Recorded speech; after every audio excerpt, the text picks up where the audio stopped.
Hello everyone, this is the finale of What If Naruto left Konoha and goes to Sunagakure, and I hope you guys enjoy this video and to like, to subscribe, to share, and check out the playlist, to see more comment down below. Now let's start the intro. They call me a god. They call me a god. They call me a god. Join my membership, the perks are great. It's in the description. Be sure to like and subscribe, it gives me more motivation. Enjoy. Incoming. Jiraiya barely dodged to the side as the Raikage plowed into God Realm Pain, slamming the walking corpse across the muddy ground, and landing heavily, his followers behind him. The Raikage grinned as he came out of his crouch, moving in front of the panting Jiraiya. Looks like you need some help, old man. Don't worry, the swordsmen of Kumo and the world's strongest man are here to save the day. Jiraiya's beady eyes stared up wearily at the cage, not really knowing how to respond. He needed a breather, that was true enough. Perhaps this was fortuitous. If they could keep Pain occupied for a little bit until Ma and Pa could gather more natural energy. He puts up a barrier to repel attacks. After that, you have a 5-second window where he can't use his jutsu anymore. Keep him occupied until I come up with a plan. The giant black man snorted and squared himself off against the now recovered Pain, the swordsmen unhooking their weapons and readying themselves. 5 seconds is all we need. Catch your breath, Jiraiya of the Sannin. We'll handle it from here. Pain let out a long, slow breath as his gray, ringed eyes took in the ninja of Kumogakure. You don't interest me. Go away. Samui took a step forward, her sword held at her side. You interest me. I want to know how a man can walk. Maybe if I you up enough I'll find out how you do it. The grey eyes narrowed and Pain's cloak fluttered slightly. Yahiko will not be destroyed. Omoi quirked his left eyebrow upward and rolled his cigarette around his mouth. Who the F is Yahiko? I thought your name was Pain. It doesn't matter. Let's go. The three swordsmen followed their leader into battle, the stony-faced Pain awaiting them. Human realm had not been having nearly as hard a time as the other Pains. His opponents, while scared, were nowhere near powerful enough to hinder him in any way. Team 10 had been little more than a nuisance, with Shikamaru's planning and shadow manipulation being the main factors of annoyance. Chuji had tried his best to keep the body occupied while Shikamaru came up with a plan, but the taijutsu using Pain swept him aside like a child. Growing to the size of the summons had only made him a bigger target for the long-maned corpse. Pain's fist had found its way into his oversized, rotund belly. The gentle giant's girth reduced rapidly and a hard knee found its way to his chin. Ino had tried to use a chakra scalpel to cut the body's tendons, but she was nowhere near quick enough. Just before the auburn-haired cadaver ruined her pretty face with a punch, it froze in place and she heard the 5 words that made her muscles relax. Kage main no jutsu, success. Shikamaru let his hands pull apart, his body shuddering with exertion as the clinically body fought his control. His breathing was ragged as he forced his arms to his sides. Ino, disable him. Do it now. The blonde pulled a kunai from her pouch and took a hesitant step forward, before looking back over her shoulder. But Shika, you'll get hurt too. Shikamaru grunted as his right arm began to move on its own, a sure sign that his control was slipping. Just do it. You can heal me afterwards. We still don't know how Chuji's doing. Ino didn't bother to nod as she turned her attention back to the shaking Pain. The kunai in her hand raised into the air and lingered but for a moment before she plunged it downward into the chest of the LD man. Shikamaru gasped in pain and his grip on Pain nearly slipped. He had to endure this. If Ino could strike a debilitating blow on Pain, then she could hurry and heal him before he bled out. It pained Ino to do this to Shikamaru. His gasps coming from behind her were like a knife through her own heart. She needed to finish this quickly. She had to help her boys. Shutting her ears off to the sound of Shikamaru's groans and whimpers of pain, she thrust the kunai down again, only for her hand to stop. She looked up into the Rinnegan eyes of Pain, his gaze cutting through her. That's enough. Ino began to shake as his grip began to crush her wrist, only to cry out when she felt the bones begin to pop. Pain cast her aside haphazardly and glared at Shikamaru, who held a hand to his chest, his breathing labored. I'll deal with you shortly, girl. Shikamaru had never felt this weak. Not when fighting Taiuya all those years ago, Not when he was in his second Chunin exams, not even when he fought against Kakazu and Hidden. His team was decimated once again, and now this abomination was going to K them all. And thanks to his own willingness to S himself like a shogi piece, he was unable to protect himself. Pain's unblinking eyes rolled down to the kneeling Nara, taking him in. I've heard that the Nara clan prides themselves on being incredibly smart. You all play shogi. You know about the S of pawns to save the king. That's what made your little play here so strange. You're obviously the king. Why did you try to S yourself? Shikamaru merely rolled an eye upward and grunted. Troublesome. Yes, you are. Pain's hand shot forward to grasp the Nara's forehead, and the young man closed his eyes, accepting his fate. Rinnegan eyes turned to the side, catching a flash of blonde, and Pain blasted Shikamaru with a roundhouse kick as he grabbed and attacking Ino by her head. Ino felt the fingers on her forehead, and suddenly she could feel something probing deeper inside. A slight tug on something that was uniquely hers. Light flashed and she shivered. Her father had described the feeling of mind-walking to her in detail. Whatever this was, it was similar and yet so very different. A chill ran up her spine as her eyes locked with those of the Rinnegan. Another tug and she fought back. Whatever he was reaching for deep inside her wasn't his to have. She used every bit of her will to push his presence out. And then she screamed. Pain let go of the blonde girl with a gasp, her body crumpling to the ground unceremoniously. A tingle ran up his arm that left him baffled. No one had ever fought off his soul-stealing technique before. Intriguing. He left a battered and broken Team 10 in his wake as he stalked off towards where Hungry Ghost Realm was fighting a pair of Hyuga. When this was all over, he might have to come back for the girl. Hell Realm might have a new body. Itachi watched as the spectral sword of Susanoo came hurtling down and gasped when it entered his body, piercing his soul. He heard the cry from Madara as it entered the man as well and closed his eyes, giving himself up to his own illusion. Perhaps an eternity of lies would be kind to him. His world flashed for a moment and then all was silent. Hello, son. We've been waiting for you. Itachi took in his surroundings with wide eyes, not believing what he was seeing. He was seated before his family's dinner table. His father sat opposite him, quietly sipping his tea, while his mother chopped carrots for a stew. Mother, father, Fugaku sat his teacup down and stared curiously at his son. Yes, Itachi. The younger Uchiha touched the table in front of him gingerly, as if it would fall apart. Fugaku quirked an eyebrow and frowned. What troubles you, son? Itachi looked up from the table, hope in his eyes. Is this real? Are you here? A clunk in front of him brought his attention to a bowl full of steaming stew. A soft hand settled on his shoulder and he gazed up, taking in his mother's smile. Of course we are, Itachi. Eat your stew before it gets cold. Itachi's head nodded absent-mindedly as his hand groped for the spoon. Gingerly he dipped the utensil into the stew and brought it to his mouth. A few quick blows and the spoon was brought to his mouth, where he slurped it, savoring the flavor.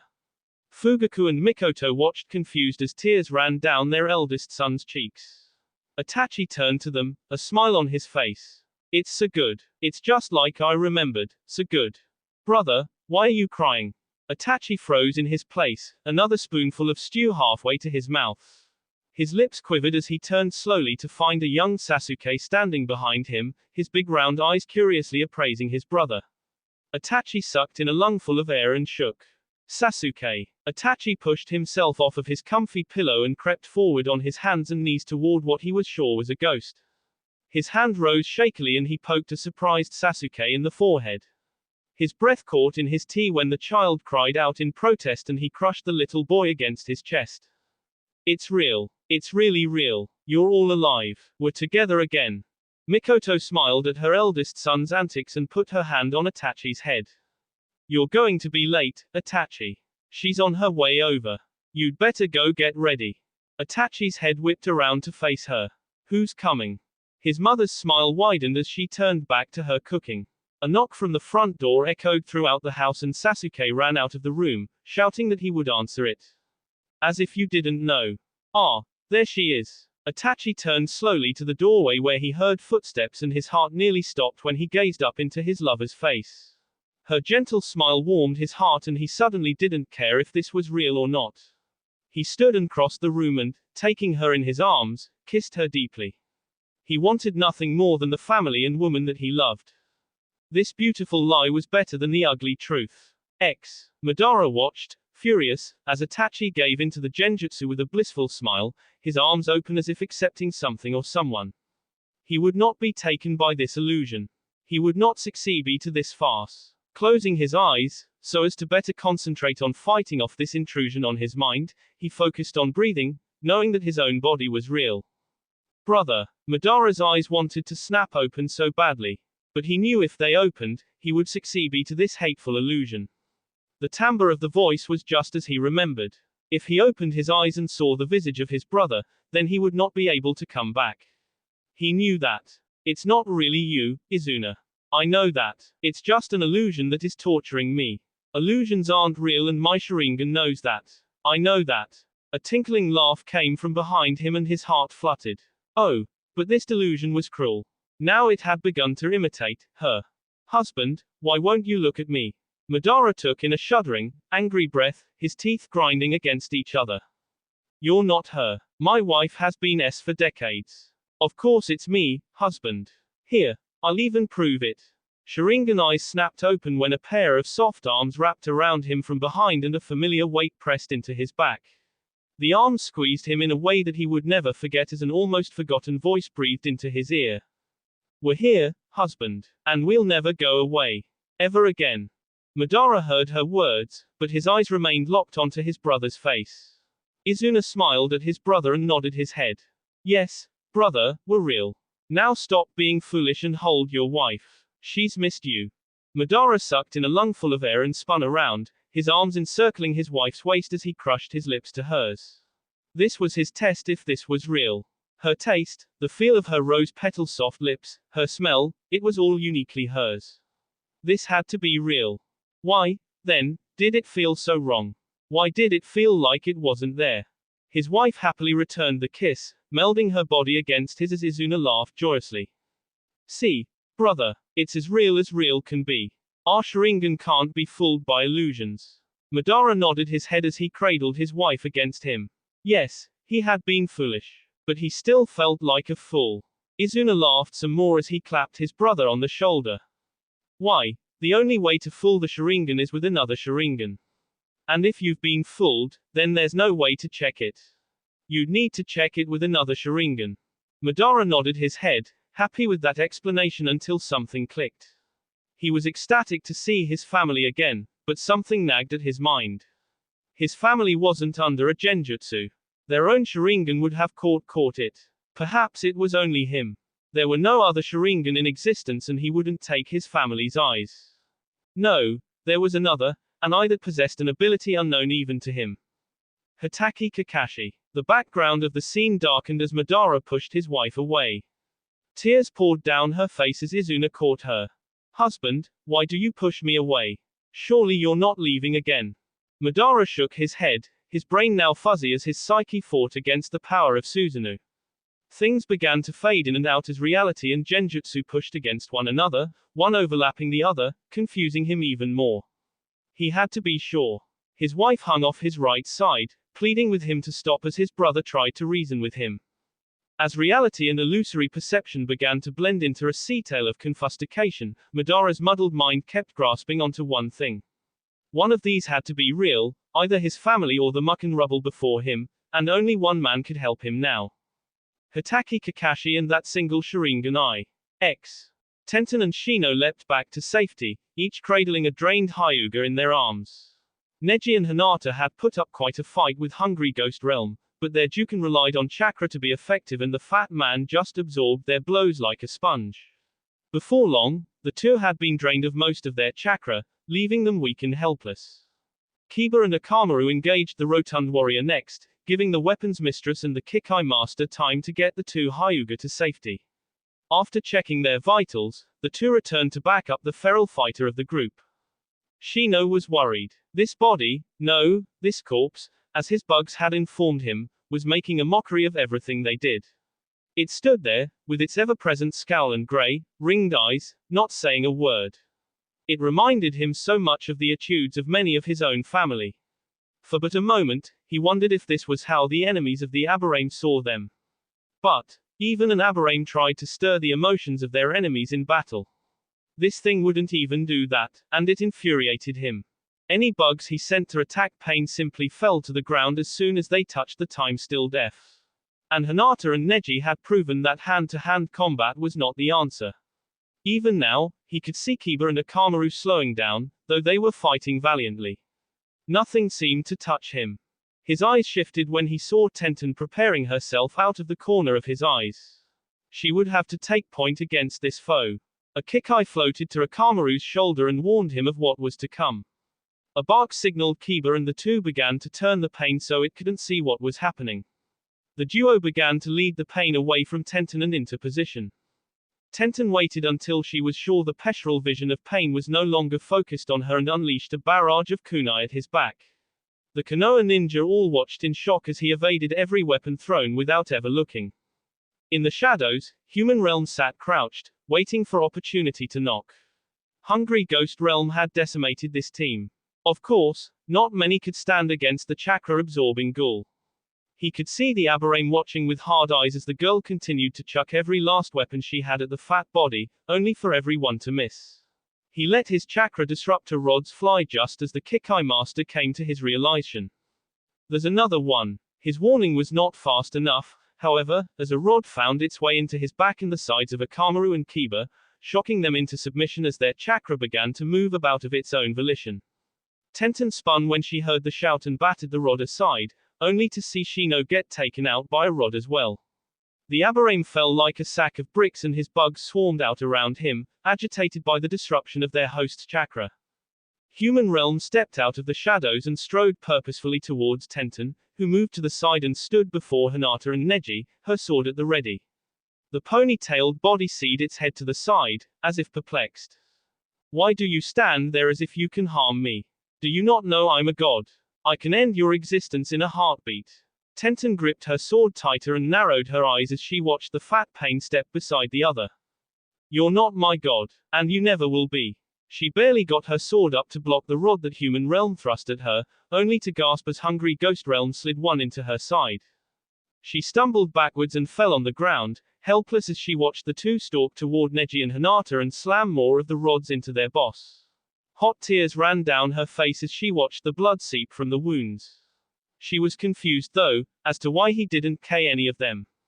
Pain saw the look of confusion on her face and stared down at her before nailing her hands to the stone behind her with another rod. I'm leaving you alive as a bargaining chip. I haven't killed anyone yet of your generation.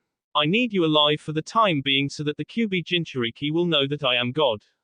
I hold your lives in my hands. With but a whim, I can kill you all at once. Such is the power and wrath of God. Tenten could only look on at the destruction the man had caused, her entire team, all her friends, powerless. Zetsu melted out of the ground away from the battleground he'd just escaped. He was a high-rank ninja, but even he knew when it was time to retreat.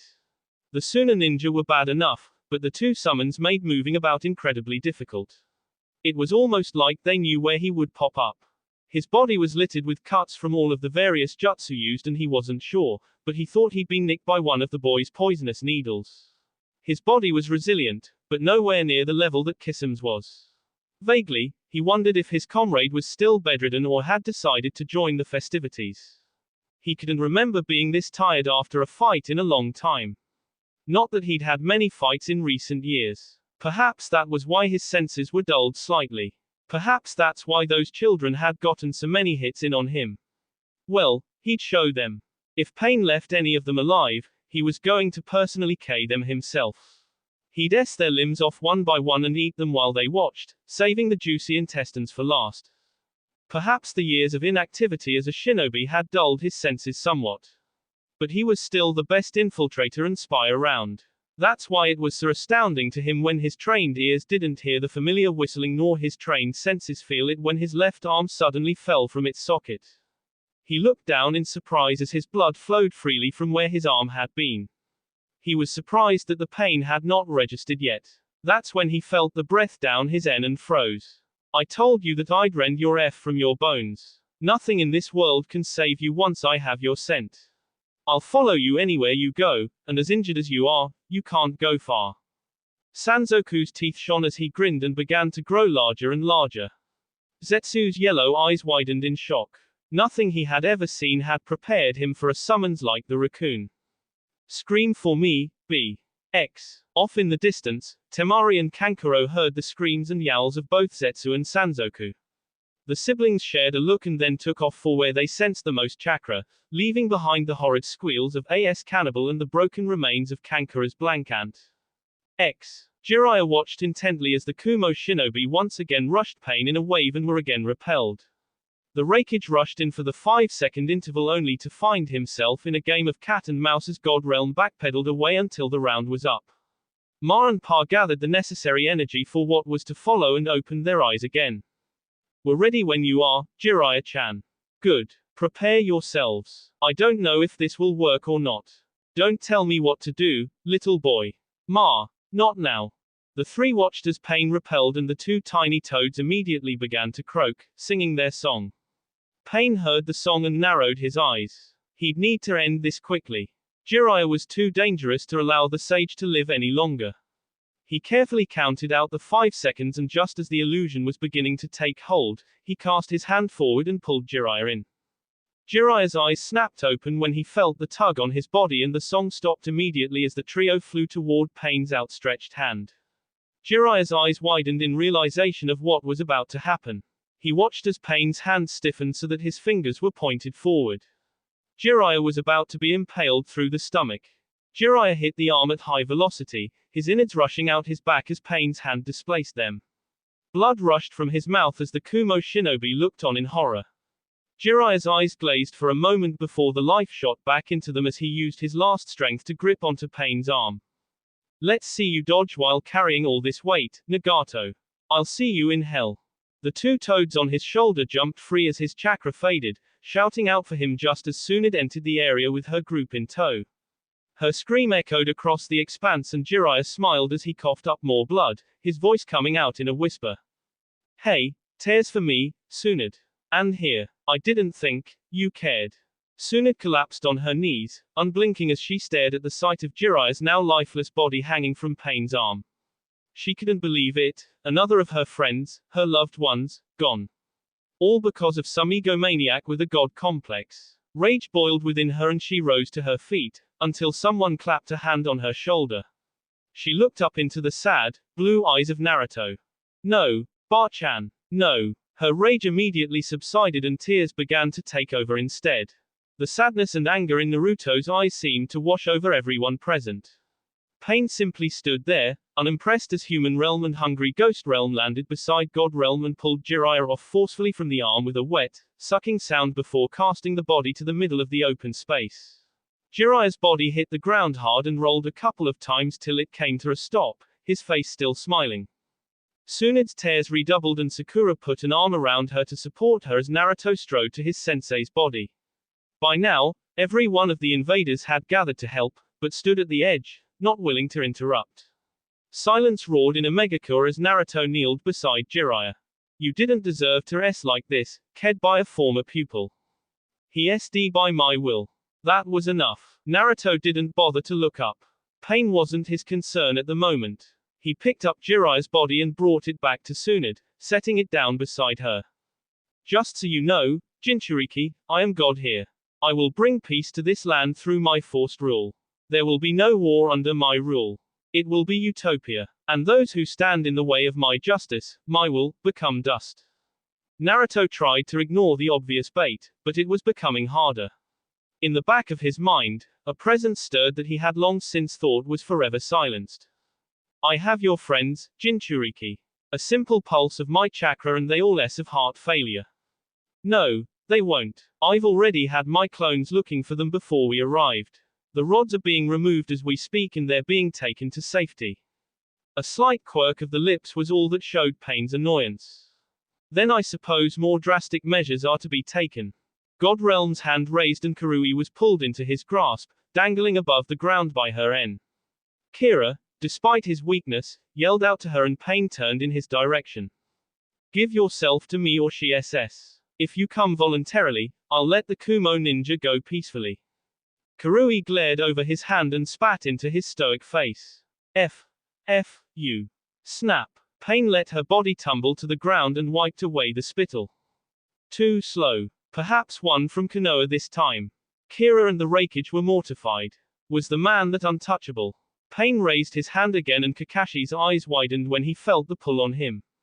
His hands flashed through hand signs as he was tugged along and his Raikiri was ready by the time he reached Pain. God Realm watched impassively as Hungry Ghost Realm stepped before him and absorbed the blow, sucking all of the chakra with it. Kakashi gasped at the pull on his chakra and Human Realm caught him by the forehead. Come to me or Hataki Kakashi SS. No. Pain turned his head to find Madara behind him, without his mask, and his eyes looking dazed. No, not yet. Give him to me. Yes, brother, I know that. But I have to be sure. No, I can't simply do that. Madara, are you alright? Toby's not sure if Madara's alright. Give us Kakashi. His eye will tell Toby if we're alright. Human Realm handed Kakashi over and Madara grabbed him by both arms and slammed him to the ground. Yes, wife, I'll be very careful. Pain, hold him. I can't have him moving while brother is trying to distract me. The fat Pain held Kakashi down while Madara knelt beside the man. All the shinobi watched as Madara plucked his left eye out without a cry of pain. No, brother, it's not the same as when I did it to you. See, I still have my wonderful eye. This is just to see if this is an illusion. Kakashi could only watch in horror as the fingers descended towards his Sharingan. Madara had almost reached his socket when a huge vine erupted from the ground, said the Uchiha in the chest and sent him flying. The Pain holding Kakashi barely avoided the swipe and leapt back to safety, leaving the vine to hover protectively over Kakashi. Naruto's green aura had returned and his voice was ragged as he raised his staff. No, you can't have his eye. But Toby needs that eye. Madara must know what's real. The black fire of Amaterasu roared from where Madara had been thrown and latched upon the vine, burning it to a crisp. Madara was upon Kakashi in a heartbeat, straddling him, and thrust his fingers into the copy ninja's socket, pulling out the bloody Sharingan. Kakashi cried out in agony, but could do nothing as Madara stared down at him. Yes, brother, I agree. This man did steal our precious eye. And you know what they say, an eye for an eye. Blood hit Kakashi's mask as he gurgled, a kunai sticking out of his chest. Madara giggled as he stood up and put the eye in his own socket, hissing as it took hold. He blinked and then began to No, no, no, no, no, no, no, no. I can still see both. It's not fair. Why can't I tell if you're real? I want to know which is real. For Naruto, time stopped in that moment. His heartbeat slowed, his motor functions shut down, and the green aura pulsed wildly. The blonde Jinchuriki opened his eyes to a familiar sight and a frightening one. The cage of the Kyuubi was opened and the beast sat on its haunches in the light, its mouth open in what he was sure was a grin. Beside the massive beast stood a face he would never forget. It was the old man that had entrusted him with the power of the green. Ancient eyes gazed upon him and a small smile lifted a white beard. Well, it seems it's time. Naruto shook his head, unsure of what the old man meant. Time. For what? To make your choice. The prophecy concerning you is nigh. Here, you will either bring the world to a new level of happiness and prosperity, or destroy it. The old man silenced the growling of the Kyuubi with a single hand and continued. Make no mistake, boy, this is monumental. You were never supposed to have a say in the matter. You were never supposed to go to Suna.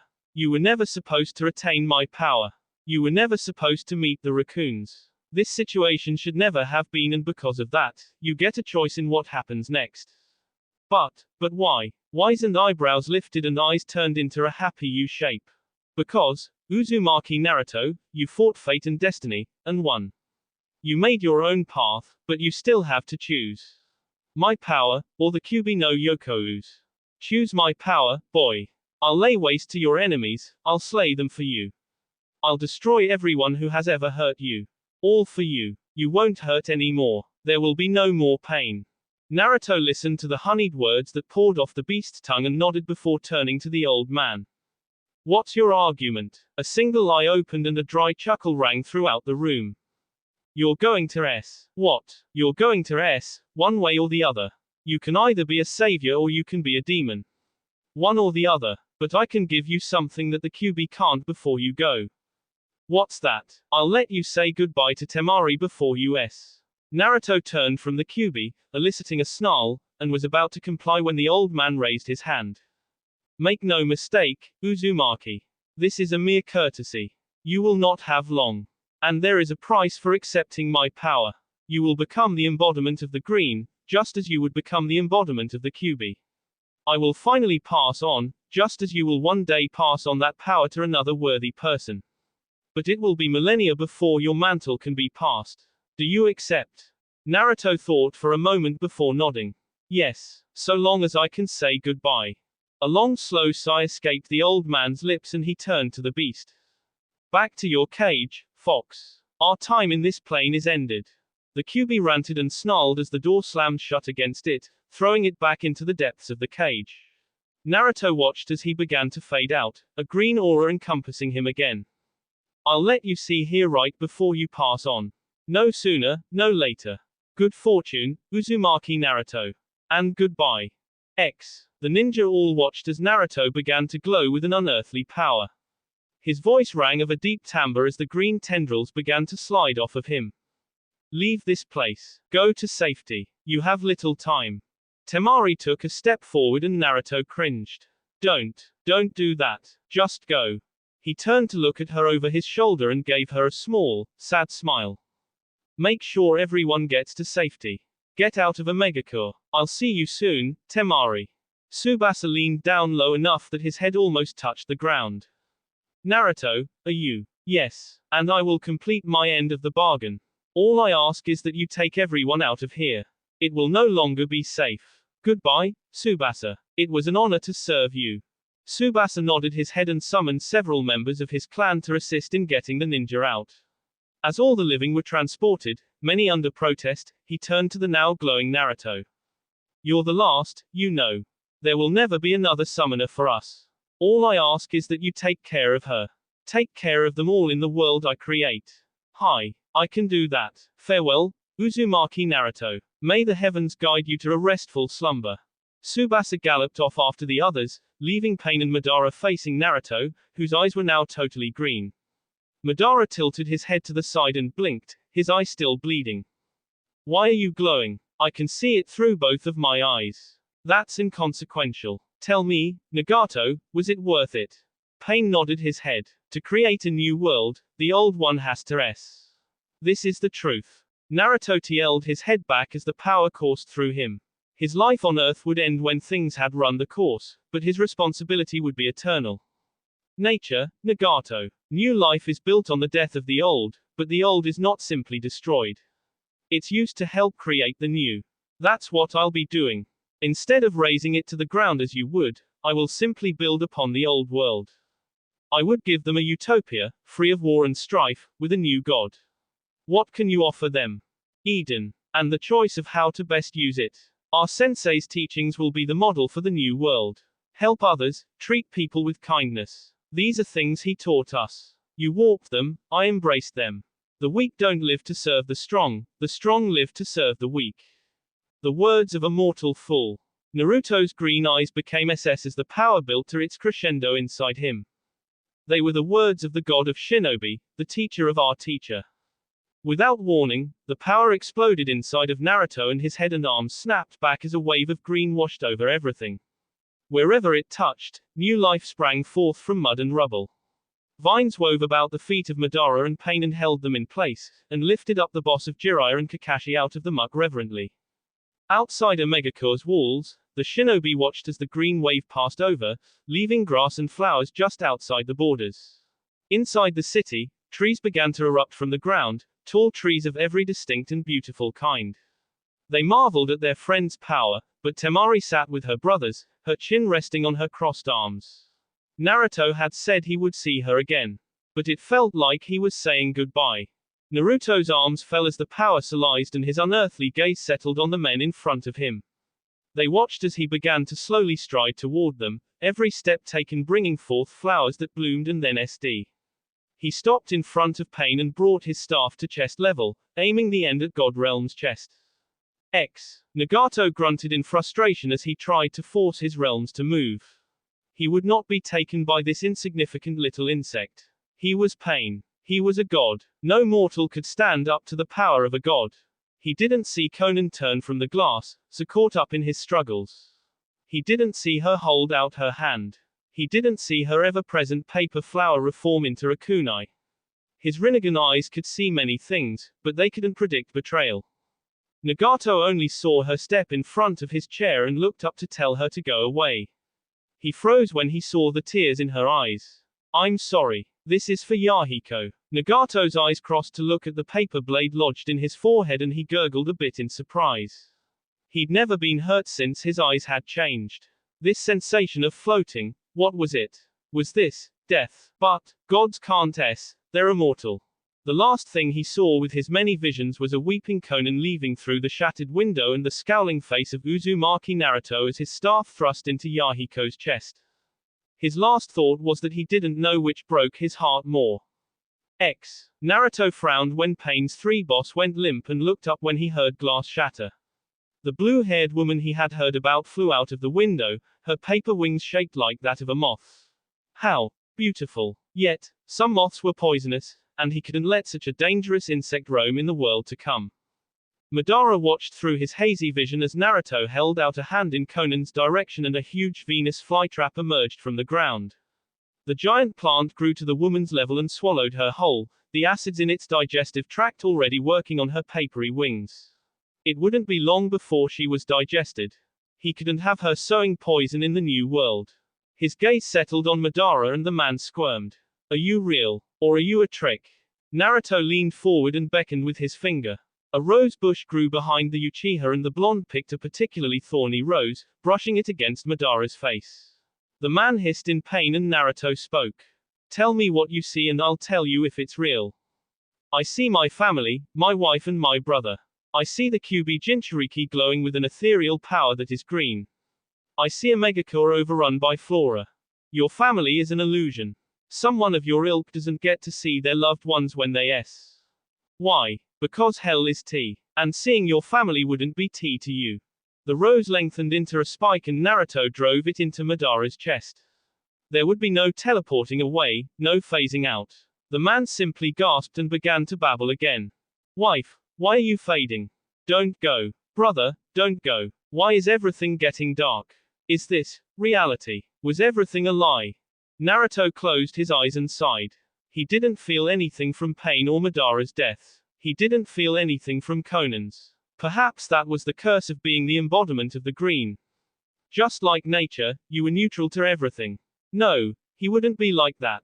Deciding it was time to give in, he gave himself over to the power and heard a voice in the back of his mind. You have little time. Make it count. Temari had had her eyes closed as she prayed and had only opened them to see if anything had changed. To her surprise she found herself on a street corner in Konoha. It seemed very familiar, but she couldn't figure out why. Don't you remember? It's the first place we met. Temari whipped around to find Naruto standing behind her, his hands in the pockets of his jacket. She ran to him and wrapped him in a hug, pressing herself into his chest. His arms wrapped around her as well and the two stood there for a moment in silence before she broke it. Why are we in Konoha? We aren't. Then where are we? Naruto gave her another small smile and motioned for her to follow. Come with me. We don't have much time. She walked beside him down the street, her ears catching the sound of feet shuffling behind them. A glance over her shoulder revealed an ancient man, leaning on a staff. Who's he? A friend. Don't worry about him. I have to tell you something. Sit. I'll push you. Temari hadn't realized where they were going or when they got there, but they were in front of the Konoha Academy, at the swing set. She obediently sat down and Naruto began to push her. I'm not coming home, Temari. She slammed her feet into the ground, stopping her momentum and leaped out of the seat. What do you mean? I can't come home. He gave me this time to say goodbye. I wanted to let you know that I love you and I'll miss you. She shook her head. No, you have to come home. We have a life to build together. Naruto shook his head sadly and put his hands on her shoulders. Leaning forward, he placed a kiss on her forehead. I'm sorry. Promise me that you'll find happiness, Temari. My happiest times were spent with you. Just promise me that you'll be happy. Tears stung her eyes as she glared at him. How can I be happy without you? Take me with you. He turned his head to the side. I can't. Where I'm going, you can't follow. She whipped around to the old man, her teeth grinding. You. Don't take him. Please. And if you have to, take me with him. I can't do that. I don't get to say who stays and who goes. I'm only here to guide him. Temari's shoulders shook and tears began to roll down her face. But, I don't want you to leave. I want you to stay. I know you do. And I want to stay. But I can't. This is part of my Temari. She looked into his blue eyes, locking them to her teal ones.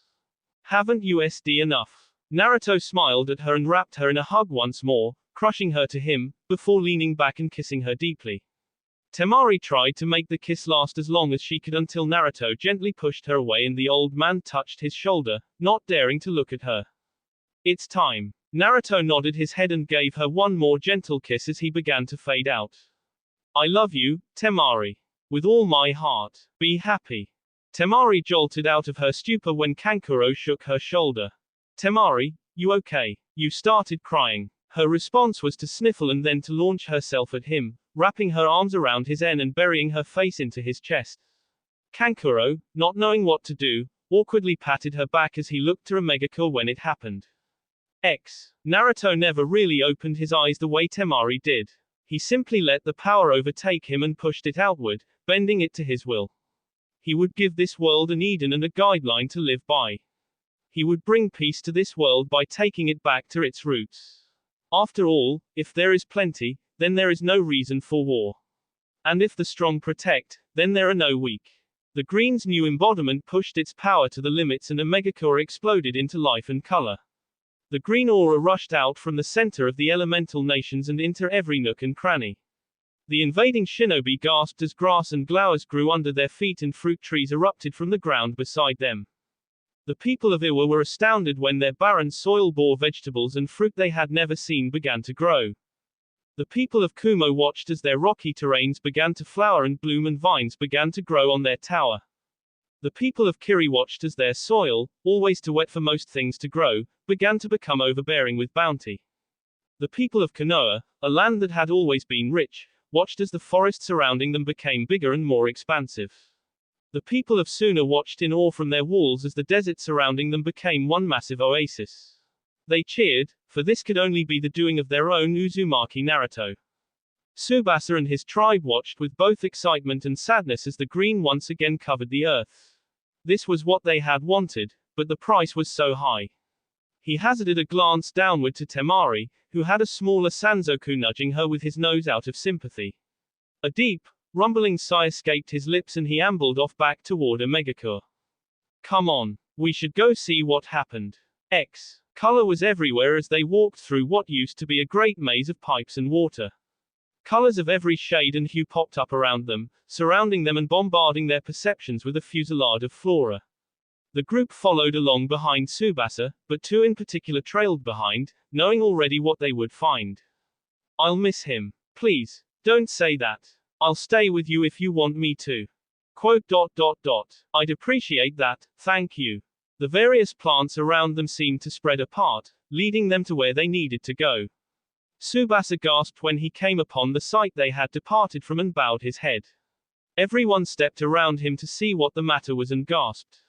Most started crying. Upon 3 seats made of vines, sat the boss of Naruto, Jiraiya, and Kakashi. One by one, they all came forward to see them. Temari wouldn't go and neither would Tsunade. It was too horrible for either of them. Shikamaru limped to stand before Naruto, whose chin rested on his chest as if he were asleep and squinted his eyes. There's writing above each of their seats. The others all calmed down as he began to read, starting with Jiraiya, then Kakashi, and then Naruto. I believe in a better world. Those who abandon their friends are trash. The weak do not serve the strong serve the weak. Words to live by. It's their legacy to you. The shinobi all turned to the Raccoon King, their attention given. They SD everything so that you would have a better world. Do not waste it. Do not make the deaths be in vain. Hachikira, in a rare moment of lucidity and seriousness, turned to where the three shinobi were seated and knelt down. I swear on my life that this world will be better. I'll bring about change with my own two hands. And one by one, the others followed him, swearing to change the world for the better. Temari looked up from her spot, her cheeks and eyes red from crying, as she whispered to her departed lover. But what is a new world when my world is gone? X. Dear Naruto, it was so very hard to get out of bed this morning.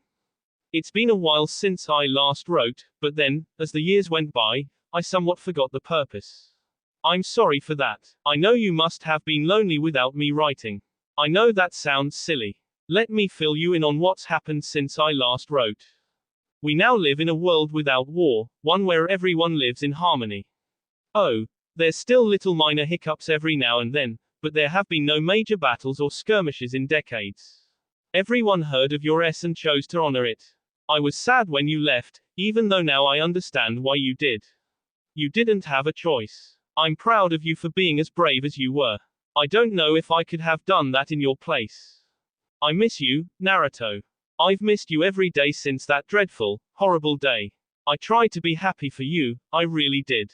I tried to move on. I watched our friends get married, have children, and be happy. I watched your legacy grow, even when you weren't around. I've tried to uphold that legacy. I know you still watch over me. I know that, because the gardenias grow thicker in our home than they do anywhere else in the world. And there's that particular yellow rose garden outside the bedroom window that always grows in the shape of a heart. I miss you, Naruto. The few years we had together weren't enough. I want to hold you.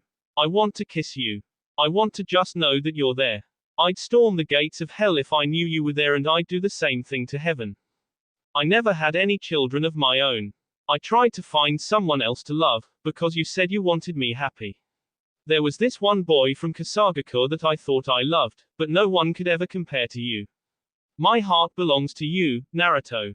It always has, it always will. You were my happiness. It's been years and now our friends are passing on as well.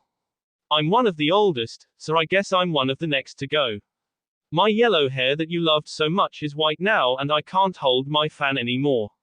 Haven't picked the damn thing up in years. It's disheartening actually.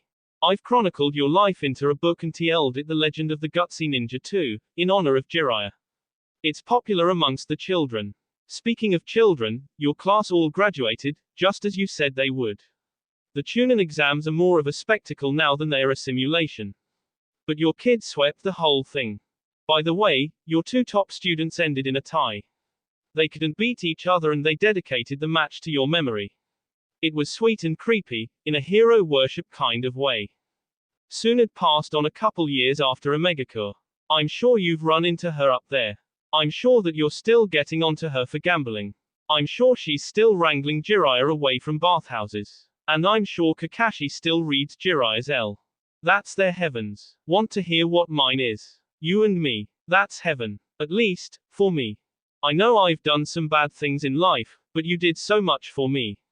If I do end up going to hell for some reason, I hope they let angels visit. Just a kiss, that's all I'd ask for. Just one more kiss. It was so very hard to get up this morning, Naruto. So very, very hard. Do you want to know why it was so hard to get up this morning, Sabaku no Temari? A wrinkled face turned to the voice from where she sat at a desk and white eyebrows rose. An old man with a staff stood before her, an old man that she would never forget. It's because you never got up. Hello, Temari. It's good to see you again. Temari narrowed her eyes and turned back to her letter. You're late. A grey eyebrow quirked and hands rubbed on the staff. Beg pardon. You're late. You're 57 years late. I told you before, Temari, I don't get to choose who goes when. I'm merely here to escort you to your fate. The old woman stood to her feet, her bones creaking and huffed. Fine. Let's go and get this over with. The old man nodded once and tapped his staff on the ground. Temari blinked and next thing she knew, she was in a hallway with two doors and a robed figure between them.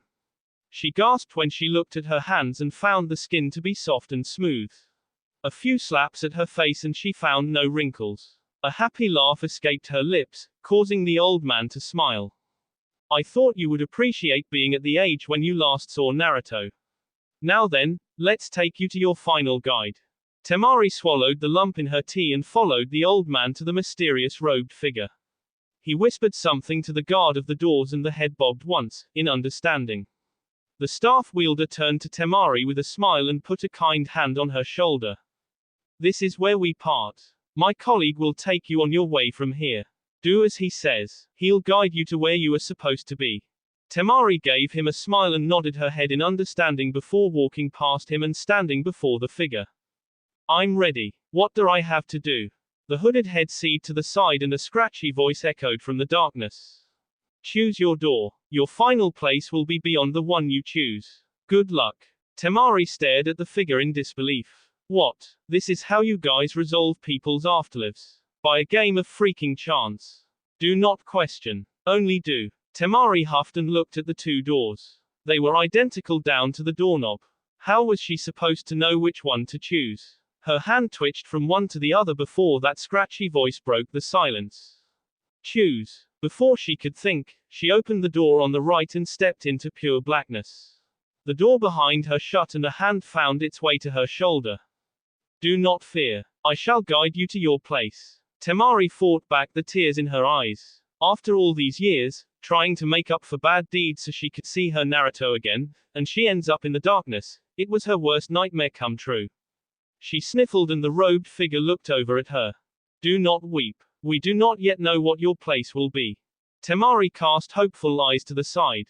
You mean, I'm not damned? I don't know. She sobered up a bit at that and they continued to walk for what seemed like forever until eventually they came to a lone tree standing in the middle of the darkness with a simple plank swing hanging from a thick limb. The robed figure stepped to the side and grabbed a rope. Sit. I'll push you. Temari's face screwed into a scowl and she snarled at whoever was under the cloth. How dare you? That's one of the last things Naruto did for me. If I'm to be punished then so be it, but don't you dare think I'll stand for that. The figure was not moved. Sit. Temari's anger subsided and she sat down forlornly on the wooden plank, her head hanging low as she whispered. Whatever I did to deserve this. I'm sorry. And what, my dear Temari, would you have to be sorry for? Seriously, all those years you knew me and you didn't think I'd pull one last prank on you. Temari's back stiffened and her end slowly turned to look over her shoulder, hope swelling in her heart. The hood fell back to reveal the golden locks and bewisked face of her beloved, his trademark grin in full effect. Hey, babe, it took you forever to get here. The next thing he knew he was on his back with a hysterical Temari on top of him, kissing him, touching him, anything to make sure he was real. After she had calmed down, he sat upright with her in his arms. She had so much to ask him and after several minutes of inane questions, she asked the one he'd been waiting for. So, is this heaven? Yes, it's our heaven. She looked around the darkness again and quirked an eyebrow. Our heaven. It's black. Well, duh. It's not finished. I've been waiting for you. Everyone's heaven is different, you know, and mine wasn't complete without you. Temari nodded and let him pull her to her feet. She smiled at the familiar touch and melded against his body again. So, how do we complete it? Naruto put a finger to his chin and thought for a second. A devilish smile later and she was worried. It left immediately when he put his fist under her chin, tilting her head up.